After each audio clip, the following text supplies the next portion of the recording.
देखें, एक तो मज़हर अब्बास साहब ने जिस तरह बता रहे हैं 45-44 साल पहले सहाफ़त शुरू की। अब मैं ये तो नहीं कहता कि मैं भी उस वक्त से इनके साथ हूँ। मेरी उम्र 52 साल है, लेकिन एक कनेक्शन है कि मेरे वालिद साहब के साथ इनका उस वक्त से ताल्लुक़ रहा, और जहाँ वालिद साहब ने उनकी ज़िंदगी ने उनका साथ छोड़ा, मैंने कंटिन्यू किया। वहाँ से मदर साहब के साथ हमारा ताल्लुक़ जो है उस वक्त से जुड़ गया। 95 से मैं अमली तौर पर पॉलिटिक्स में हूँ, तो 30 बरस से तो कम से कम मैं भी ये कह सकता हूँ कि मैं मदर साहब को जानता भी हूँ और इनकी जो तहरीरें वो पढ़ता रहा हूँ। एक तो अच्छी बात यह है कि आज जो मीडिया का दौर है तो उसमें ज़्यादा लोग फोकस्ड होते हैं इलेक्ट्रॉनिक मीडिया पर, और सारी चीज़ें वहाँ आती हैं जो एक दिन आती हैं अगले दिन गायब हो जाती हैं। अखबारात में जो तहरीरें हैं वो रिकॉर्ड का हिस्सा रहती हैं, लेकिन इन्होंने अखबारात में जो तहरीर किया उसको फिर एक किताब की सूरत में मज़ीद इन्होंने उसको महफूज कर लिया। ये एक अच्छी बात है। ये जो वसत साहब ने बताया कि तकरीबन कोई 300 के लगभग कॉलम जिनके इस किताब में हैं, मेरा नहीं ख्याल है कि किसी ने भी शायद 300 पढ़े हों। हो सकता है कि कहीं ना कहीं कोई चीज़ रह गई हो, लेकिन ये किताब अगर हम लेते हैं तो हमें कम से कम वो एक तरतीब के साथ वो कॉलम्स अवेलेबल होंगे, और वो हालात जो किसी वक्त शायद हमारे जहनों से ओझल हो गए होंगे, दोबारा एक हमारी मेमोरी जो है वो आ जाएगी और पढ़ सकते हैं कि शहर में क्या हुआ, मुल्क के हालात में क्या हुआ। मज़हर साहब की नज़र जो है वो पाकिस्तान की पूरी सियासत पर रही है, पूरी मुल्की सियासत पर लिखते रहे हैं। लेकिन जिस तरह तमाम दोस्तों ने कहा कि कराची में बिलखुसूस जो कुछ होता रहा पिछले 3-4 दहाइयों में, उस पर मदर साहब की ख़ास एक नज़र थी। और अभी फैसल साहब बता रहे थे कि वो गोली का किसी ने छोड़ा तो पहले इन्हीं को उन्होंने फ़ोन किया। मेरा ख्याल इसलिए किया होगा क्या कहीं आपने तो नहीं किया ये? नहीं नहीं, ये इन्हें अच्छा खैर सही, इस पे बात करते हैं, अच्छा, आगे तो खैर चलेंगे। ये शायद उनको ये ख्याल आया होगा इसलिए उन्होंने कर दिया होगा। लेकिन देखें, एक तो जो यहाँ भी बात कर रहे हैं कि मज़हर साहब अब उस तर्ज के साफ़ी रह गए हैं जो शायद खात्मे की तरफ हैं, और वो सहाफ़त अब नहीं रही, साफ़ी वो नहीं रहे। तो मेरा ये ख्याल है कि ये सिर्फ सहाफ़त पर ही हम ख़त्म नहीं हुई, रुका नहीं है। ये जो तनज़्ज़ुली है ये सियासत में भी है, ये सहाफ़त में भी है, ये हमारी जुडिशरी में भी है, एकेडमी में ये हमारी, आपने खुद ही कह दिया, मुझे हिम्मत नहीं हो रही थी, हर तरफ है। और हमारे जो उलमाए कराम हैं उनमें है।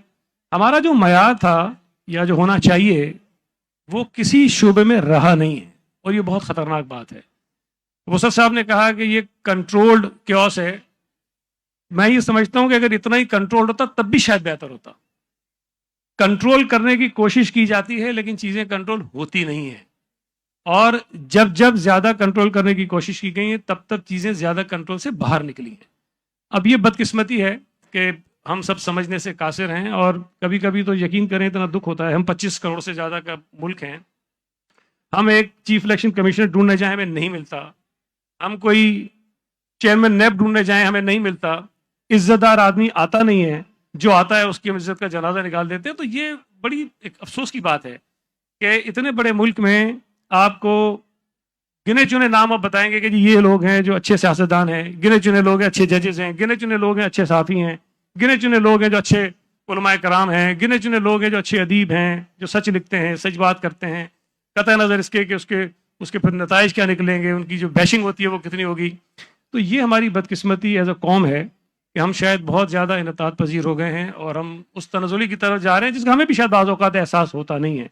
लेकिन मदर साहब ने जिस अंदाज में ये तहरीरें की हैं, ज़रूरत इस बात की है, हम तो चलें उस नस्ल से हैं जिन्होंने कुछ न कुछ मदर साहब को देख भी लिया, पढ़ भी लिया, टीवी पे भी देख लेते हैं, लेकिन ये तहरीरें रिकॉर्ड में रहनी चाहिए। मदर साहब की भी और भी ऐसे बहुत सारे लोग हैं, वसतुल्लाह खान साहब खुद उसी में शुमार होते हैं। ये चीज़ें होनी चाहिए जो कम अज़ कम हम अपने बच्चों को पढ़ाएं, उनको समझाएं कि ये हालात है जिनसे ये मुल्क गुजरा है, ये हालात है जिनसे ये शहर गुजरा है।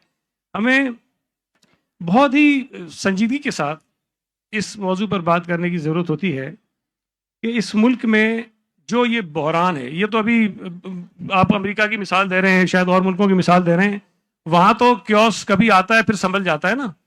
हमारा तो जब से शुरू हुआ है ख़त्म होने का नाम नहीं ले रहा, और ये भी यकीन नहीं है कि कब तक चलेगा ये। और ये क्योस शायद जो जर्नी है हमारी, आई डोंट नो कितने बरस और चलेगी।